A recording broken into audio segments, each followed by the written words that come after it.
believe Senator Rafi has a statement. Thank you, Mr. Chair.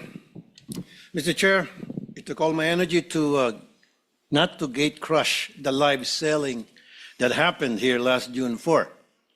The way it happened, the way it was handled, the statements being made.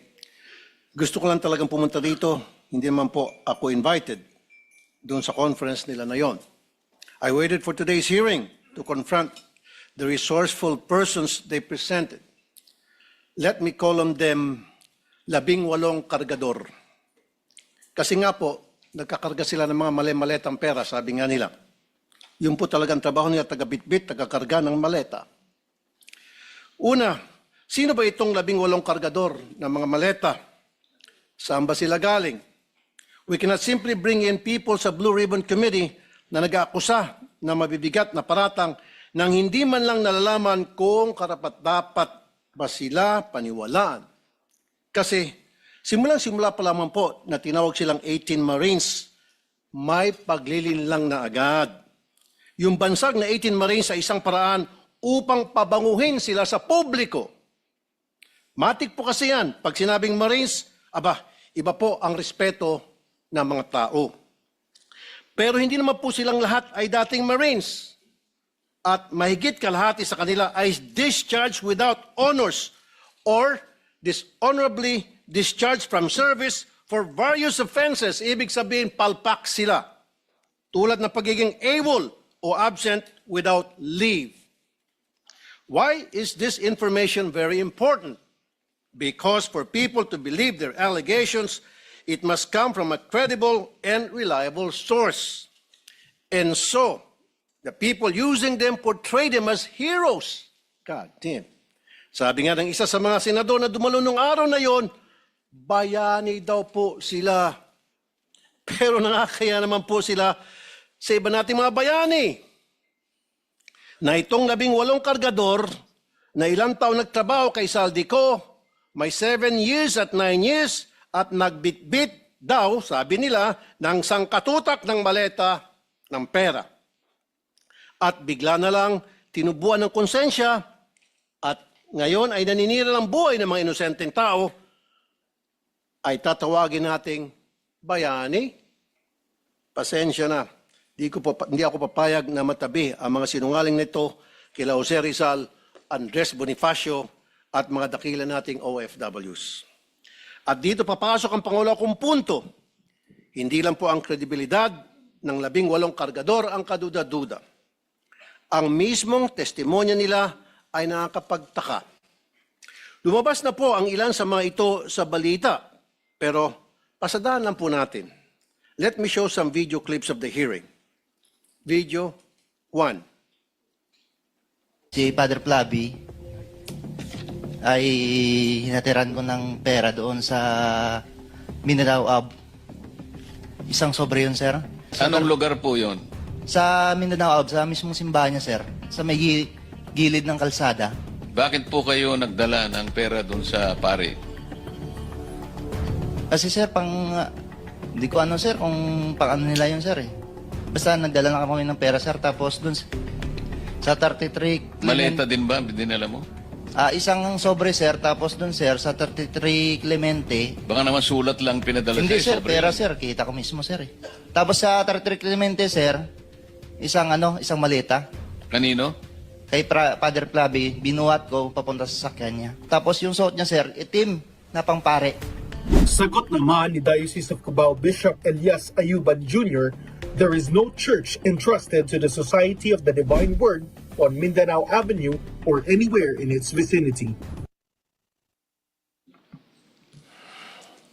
Pangalawa, iPhone time travel.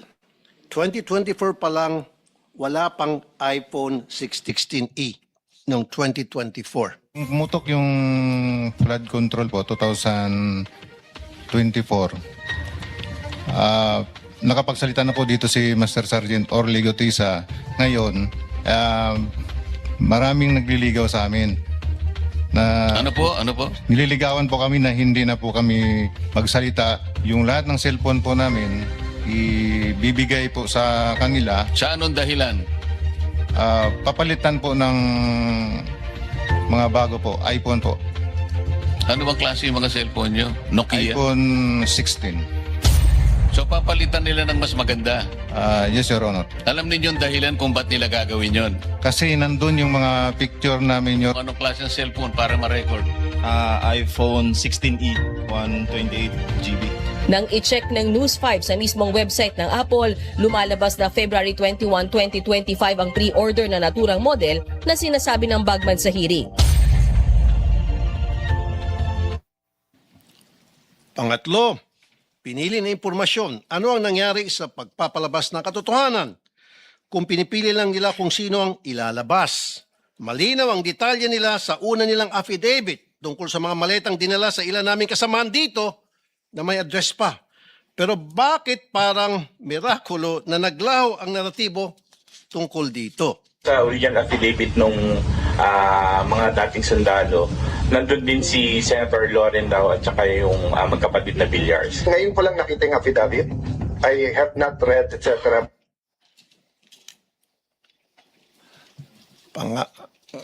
Pangapat, aking pinasilip ang lugar na yon sa Makati.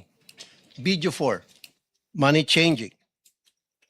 Nag-advise po si boss, magpapalit kami ng piso to dollar na 2 maleta doon sa Makati po. Sa, Bibili kayo ng US dollar. Yes, Your Honor. Dinala po namin ito sa Perbank Makati, Salcedo Village po. Dalawang maleta worth of 50 to 60 M po ang laman. Aking pong pinasilip ang lugar na yun sa Makati at walang record ng money changer sa Pearl Bank Building. Dapat po makumpirma ito. At syempre, nandyan din po ang mga kadudadudang testimonya nila laban kay Senator Soto na pinabulaanan niya na dahil nga matagal ng patay ang sinasabi nilang si E.A. Mark or Executive Assistant Mark. At ang pangbawi nila ng aligasyon tungkol kay Representative Laila de Lima na noong mga panahon na yun ay hindi pa kongresista at nakakulong pa. At sabi ni Ombudsman Boying Rimulya, ang isang letrato ay delivery na nangyari nung panahon ni Speaker Lord Velasco pa. And so I come to my third point because it seems that some of the information from these 18 porters or cargador are fed. They have a hard time telling their story on their own. Kung papanoorin mo ang live selling nila noong Huwebes, hirap silang ikwento ang kanilang naratibo. The presiding officers of that conference were coaching and leading the resourceful persons. Pag medyo nagkakamali, siyempre, inaayos ng mga presiding officers ang testimonya. Minsan si Attorney Baligod na, hindi naman involved sa pagbitbit ng maleta, ay siyang tumitistigo tungkol sa nangyari. Wala naman siyang personal knowledge. Ika-4 na punto, nais ko pong humingi ng dispensa sa ating mga Senate media. Bilang broadcaster at kasapi ng media, masakit po tuwing nababansagan ng ilan sa atin na bayaran kasi nasisira po ang propesyon natin. Pero itong pagsisigawan na bayaran ng karamihan sa atin, dito sa lugar na tinawag nyo ng tahanan at buong puso nyong pinoprotektahan sa pamamagitan ng makatotohanang pagpapahayag, ay tatawagin kayong bayaran. Hindi po tama yun. This institution, time and time again, owes you its dignity because you keep the senators on their toes and make sure we stay true to the Filipino people. At kay Senator Cayetano, huwag po tayo masyadong demanding. Ano po? Ito magreklamo na wala ka sa front page. Limited po ang front page space ng mga dyaryo. Kaya pili lang po talaga ang nalalagay dyan. Pero hindi ibig sabihin hindi na sila patas. Dahil kung titingnan mo naman online, all these news outlets reported his statement. It is in their online platform. Kung saan libo-libo ang nagbabasa. The front page is reserved for the biggest and latest news. Yun bang bagong kaganapan? Yung po kasing pagkapit sa kapangyarihan at hindi pagtanggap sa pagkatalo nyo, lumang balita na po. But nevertheless, it was reported upon. I-google niyo po yun. And my fifth point, we have to look into the allegation na nabayaran ng 5 milyon ang 18 kargador. I'm not saying it's true. Iharap po ng NBI itong witness nila na nagsabi noon. Pero ang masasabi ko lang, ginamit lang kayo ng mga malalaking tao para sa mga personal nilang interest sa politika. Kulang yung 5 milyon. Kunwari, inanalayan nila kayo. Pero pagharapin nyo na itong sangkatutak na kaso na isasampa sa inyo, nitong mga siniraan ninyo, tingnan nyo, unti-unti kayong iwan yan. Ngayon pa lang, narinig mo na sila na nagugas kamay sa mga paratang nyo. Dumidistansya sila sa inyo dahan-dahan. Kaya sa ating mga kababayan, mag-ingat po tayo sa paniwalaan or papaniwalaan.